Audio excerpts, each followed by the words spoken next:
আমি চলে এসেছি মধুপুর গারোবাজার আনারস হাটে। গারোবাজার আনারস হাটে বিভিন্ন জায়গা থেকে মানুষ আসে আনারস কেনা বেচা করার জন্য। এই আনারসের বাজারে আসলে আপনি যেদিকে দেখাবেন সেদিকে শুধু আনারস দেখতে পারবেন। এই যেখানে দেখতে পাচ্ছেন সাইকেল দিয়ে আনারস নিয়ে আসছে। যেদিন গারোবাজারে আনারসের হাট বসে সেই দিন খুব সুন্দর করে আনারস গুলো সাজিয়ে নিয়ে আসা হয়, যেটা দেখে খুব ভালো লাগে। তো গাইস, আজকে চলে এসেছি নতুন একটি ব্লগ নিয়ে। এটা হলো আমার 18 নম্বর ব্লগ। তো চলুন মেন ভিডিও শুরু করা যাক।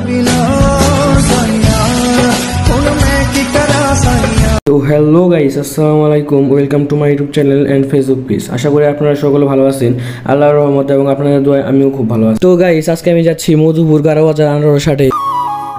আমি ঘাটাইল থেকে গারোবাজার যাচ্ছি সিএনজি দিয়ে। ঘাটাইল থেকে গারোবাজার পর্যন্ত আমার কাছ থেকে সিএনজি ভাড়া নিয়েছে 80 টাকা। এখানে সুন্দর একটি মসজিদ দেখতে পাচ্ছি। তো গাইস, আপনারা যদি আমার চ্যানেলে নতুন হয়ে থাকেন অবশ্যই সাবস্ক্রাইব করে রাখবেন আর আমার ফেসবুক পেজটা ফলো দিয়ে রাখবেন। তো গাইস, আমি চলে এসেছি মধুপুর গারোবাজার চৌরাস্তায়। আমি সিএনজি থেকে নেমেছি গারোবাজার চৌরাস্তায়। এখন আমি যাচ্ছি আনারস বাজারের দিকে। আমি চলে এসেছি আনারস বাজারে। আনারস বাজারে ঢুকেই দেখি এখানে সাইকেল থেকে আনারস নামানো হচ্ছে। আবহাওয়া খারাপ থাকার কারণে সকল আনারস পলিথিন দিয়ে ঢেকে রাখা হয়েছে। মনে হয় বৃষ্টি আসবে। আপনারা হয়তো দেখতে পাচ্ছেন এখানে ভ্যানে আনারস গুলো স্তরে স্তরে সাজিয়ে রাখা হয়েছে। আপনি এই গারোবাজারে এসে যেদিকে তাকাবেন সেদিকে শুধু আনারস দেখতে পারবেন। গারোবাজার এই আনারস হাটে বিভিন্ন জায়গা থেকে মানুষ আসে আনারস বেচা কেনা করার জন্য। আবার অনেকে আসে এই আনারস হাটটা ঘুরে দেখার জন্য। আপনারা যদি আনারস বাজারটা ভালোভাবে দেখতে চান তাহলে অবশ্যই আপনাদের সকালে আসতে হবে, না হলে আপনি কিন্তু আনারস বাজারটা ভালোভাবে উপভোগ করতে পারবেন না।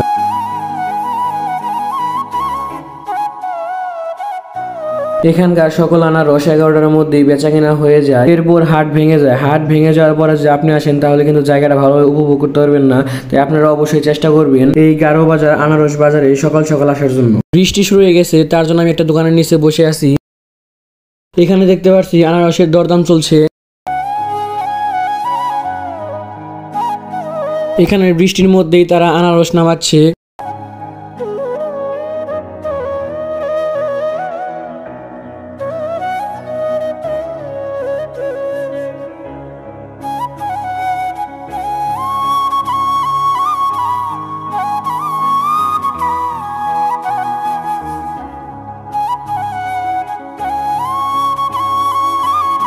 এই আনারস আনার সাইকেলগুলো তারা নিজেরাই বিশেষভাবে তৈরি করে নিয়েছে।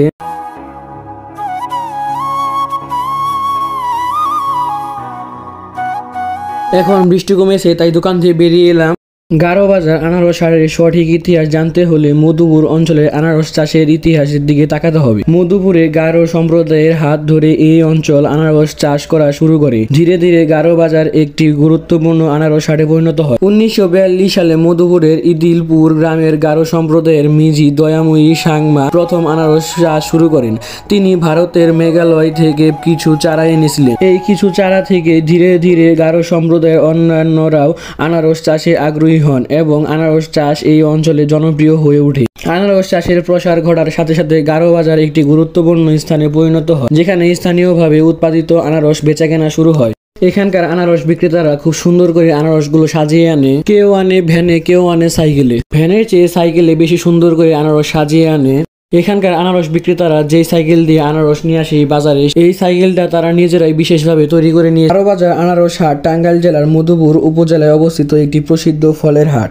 এখানে স্থানীয় আনারস চাষিরা তাদের উৎপাদিত আনারস বিক্রি করতে আসেন।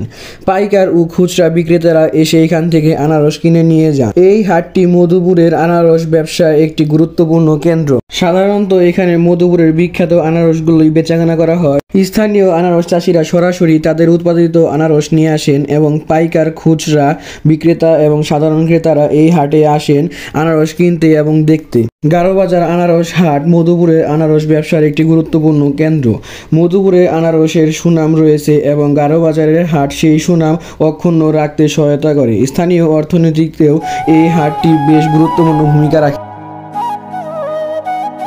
আমি আনারস বাজারটা ভালোভাবে ঘুরে দেখতেছি আর আপনাদের দেখানোর চেষ্টা করছি। এখানে যারা আনারস বিক্রি করতে আসেন তাদের ব্যবহার খুবই ভালো। আমি তাদের সাথে কথা বলেছি, তারা খুবই আন্তরিক। এখানকার মানুষ অনেক কষ্ট করে তাদের জীবিকা নির্বাহ করে, কারণ আনারস বাগান থেকে আনারস তোলা এবং তা সুন্দর করে সাজিয়ে বাজারে নিয়ে আসা কিন্তু খুব কষ্টের কাজ। অনেকে অনেক দূর থেকে আনারস নিয়ে আসে এই গারো বাজার আনারস হাটে। গারো বাজারের এই আনারস হাটটি প্রতি রবিবার ও বুধবারে বসে থাকে। এই হাটটি সকাল 7টা থেকে শুরু হয়। এখানকার আনারস আবাদিরা ভোর সকাল থেকে আনারস তোলার কাজ শুরু করেন। আপনারা যদি এই আনারস হাটটি দেখতে চান তাহলে অবশ্যই আপনাদের সকাল সকাল আসতে হবে। সকাল সকাল যদি না আসেন তাহলে আপনারা কিন্তু এই আনারস হাটটি ভালোভাবে উপভোগ করতে পারবেন না। এই গারো বাজার হাটে অনেক পাইকাররা আসে অনেক দূর থেকে আনারস কিনে নেওয়ার জন্য।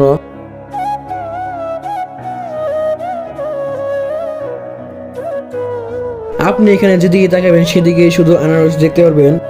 আপনারা যদি পারেন অবশ্যই এই গারো বাজার হাটে এসে ঘুরে যাবেন, আপনার কাছে সত্যি ভালো লাগবে। আমার কাছে খুব ভালো লেগেছে এই আনারস বাজারে এসে। এখানকার আনারস বিক্রেতাদের কাছ থেকে জানতে পারলাম আজকে বৃষ্টি হওয়ার কারণে খুব একটা মানুষ আসেনি।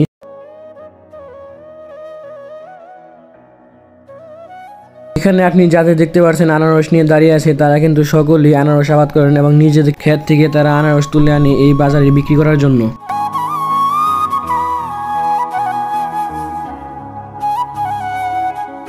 এখানে আরো আনারস বিক্রেতারা আসছে। বেশিরভাগ বিক্রেতারাই কিন্তু সাইকেল নিয়ে আসে এই আনারস বাজারে।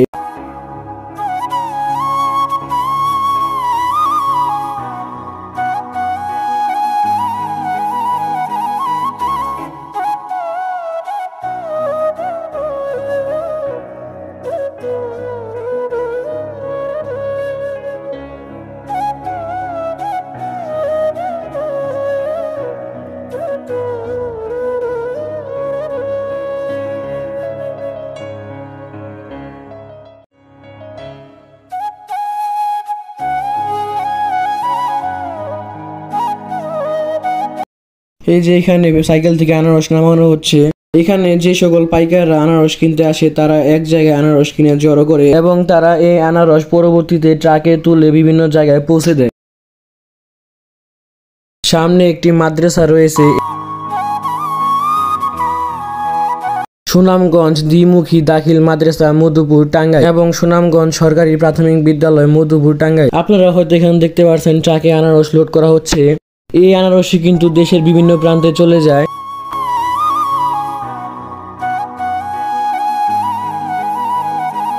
এই ভাইয়া গারো বাজার সম্পর্কে আমাদের অনেক ধারণা দিয়েছে। তার এই সেলুনটা আনারস হাটের পাশেই।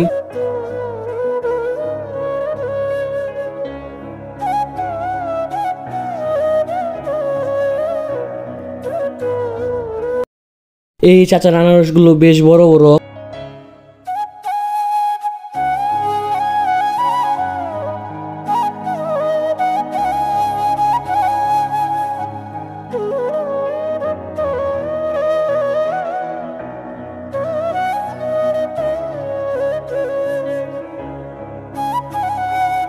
আমাদের বাসায় নিয়ে যাওয়ার জন্য আমরা এখান থেকে 2টা আনারস নিয়ে নিয়েছি।